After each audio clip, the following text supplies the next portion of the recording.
Assalamualaikum warahmatullahi wabarakatuh. Shalom, Om Swastiastu, Namo Buddhaya, Sian Yoide. Perkenalkan, nama saya Gusti.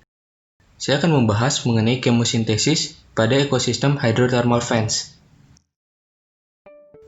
Baik, kita awali dengan penjelasan umum, apa itu kemosintesis.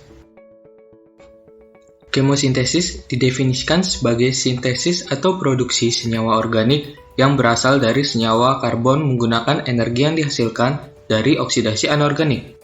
Misalnya gas hidrogen, hidrogen sulfida, dan amonium, atau yang dihasilkan dari molekul organik C1, misalnya metana atau metanol. Berikutnya, saya akan membahas mengenai apa itu hydrothermal vents. There it is. Wow. The iconic structure of oceanography. Looks like a little beehive up there, It does, doesn't it? It is a beehive. Ekosistem hydrothermal vents menjadi bukti pengetahuan baru dalam dunia sains, di mana terdapat kehidupan yang tidak sepenuhnya berasal dari energi matahari, tetapi dari dalam inti bumi itu sendiri, yaitu pegunungan vulkanisme di tengah samudra.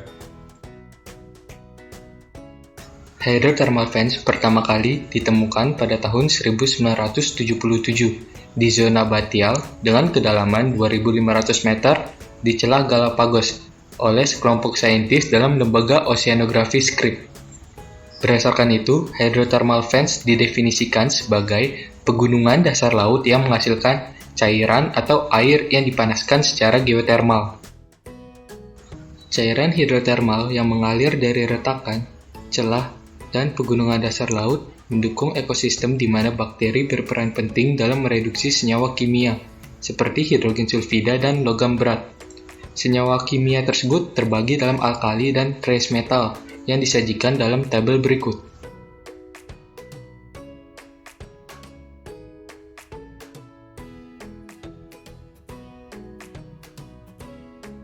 Selanjutnya, saya akan membahas tentang kelompok organisme di ekosistem hydrothermal vents. Pertama adalah bakteri. Bakteri berfungsi untuk mengkonversi senyawa dalam cairan hidro seperti tiosulfat, sulfida, dan belerang bebas, sehingga sebagian besar bakteri merupakan bakteri pengoksidasi belerang, yaitu bakteri genus Thiomicrospira. Bakteri lain yang terdapat adalah Hypomonas, Methylococcus capsulatus, Beggiato, Ethanococcus janasi, dan bakteri lain yang merupakan endosimbion dengan bivalvia, yaitu Thiotrix dan Leucotrix. Selanjutnya, protozoa. Protozoa yang paling melimpah adalah yang bersifat heterotrich folliculinid, yaitu filum Ciliopora kelas Spirotricea, yang terlihat di permukaan batuan. Adapun di laut dalam dengan sedimen lunak, protozoa dominan adalah Flagellata dan Amoeba. Kingdom animalia yang ditemukan terbagi menjadi 5 filum, yaitu Cnidaria, Mollusca yang terbagi menjadi Bivalvia dan Gastropoda, Annelida, Arthropoda, dan Chordata.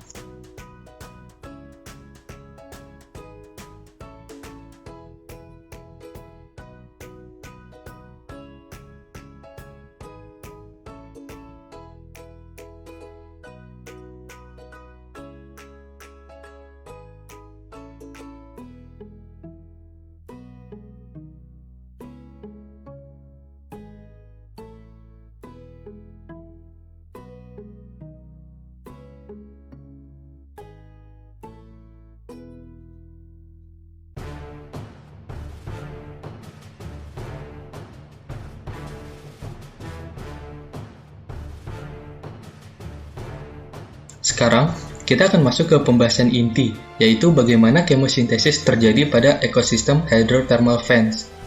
Secara umum, hal ini terjadi karena adanya kemosimbiosis. Kita telah mengetahui bahwa cairan hydrothermal mengandung banyak senyawa kimia dan logam berat. Pada gambar, kita melihat begitu banyak organisme yang hidup dalam ekosistem ini. Kita akan memecah dan membahas satu persatu bagaimana kemosimbiosis terjadi di tiap organismenya. Kita mulai dari organisme terbesar, yaitu Riftia pachyptila, atau yang biasa disebut cacing tabung. Riftia pachyptila tidak memiliki mulut, organ pencernaan, ataupun anus. Lalu, bagaimana Riftia dapat memperoleh nutrisi? Riftia memiliki organ yang disebut troposom. Di dalam troposom, terdapat banyak bakteri simbion yang berfungsi mengkonversi sulfida menjadi energi. Lalu, bagaimana sulfida dapat masuk ke dalam troposom? Hal tersebut terbagi menjadi dua cara. Yang pertama, riftia dapat menyerap sulfida dan oksigen tereduksi dengan organ pernafasan mereka, lalu masuk ke dalam troposom.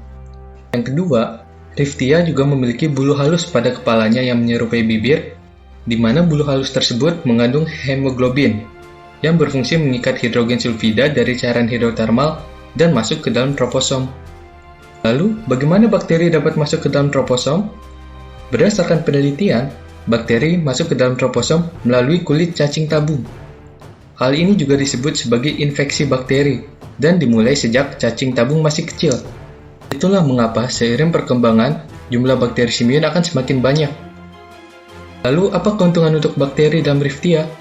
Keuntungannya adalah, riftia akan selalu menyediakan substrat, oksidan, dan CO2 sebagai sumber energi untuk bakteri. Sehingga simbiosis ini bisa disebut sebagai simbiosis mutualisme. Sekarang kita akan membahas tentang kemosimbiosis pada Bivalvia dan Gastropoda. Pada Bivalvia Batimodiolus dan Calyptogena, serta pada Gastropoda, mereka memiliki bakteriosit, yaitu sel epitel insang yang termodifikasi menjadi tempat berkumpulnya bakteri simbion. Metabolisme secara intraseluler dari bakteri dalam bakteriosit melalui lisosom memungkinkan host, dalam arti di sini adalah bivalv dan gastropoda, untuk mendapatkan nutrisi. Bakteri dalam insang bivalv dan gastropoda mendapat keuntungan di mana aliran air menjadi sumber substrat yang stabil untuk bakteri. Simbion pengoksidasi belerang pada bivalv Batimodiolus juga mengkodekan protein yang berfungsi untuk perlindungan terhadap bakteri patogen dan eukariota parasit. Organisme terakhir yang akan dibahas adalah kepiting, krustase, dan ikan.